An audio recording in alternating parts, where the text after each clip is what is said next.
Vandag gaan ek vir mense bid om opnuut die Here Jesus Christus voor oë te hou.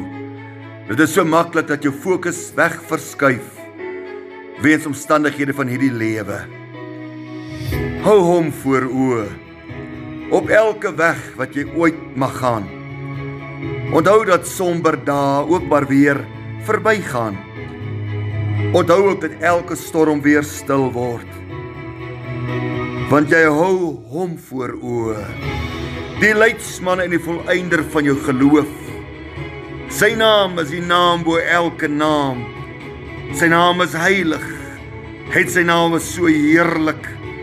Sy naam is Jesus Christus, die gesalfde Seun van God, die Alfa en die Omega, die begin en die einde.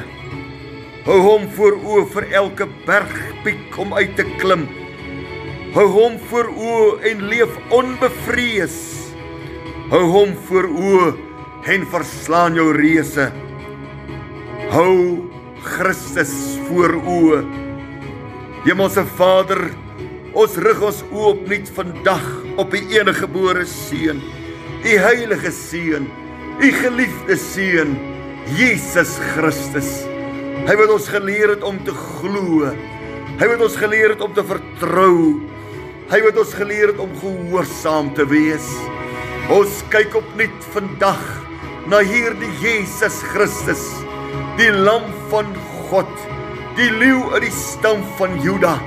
En ons gryp hom aan, en ons hou in hom vas, en ons sê, Here, ons sal aanhou op hierdie lewenspad. Ons sal vorentoe loop. Ons sal nie wankel nie, maar ons sal vas staan in sy naam, in sy krag, Jesus Christus. Ons gee opnuut vandag oor, en ons sê neem oor, Here. Leidsman, gaan voor ons uit. Lei ons, Here, op die regte pad. Vader, ons gee ons lewens oor ons omstandighede, en ons kyk opnuut na hom, die deur, die weg, Jesus Christus.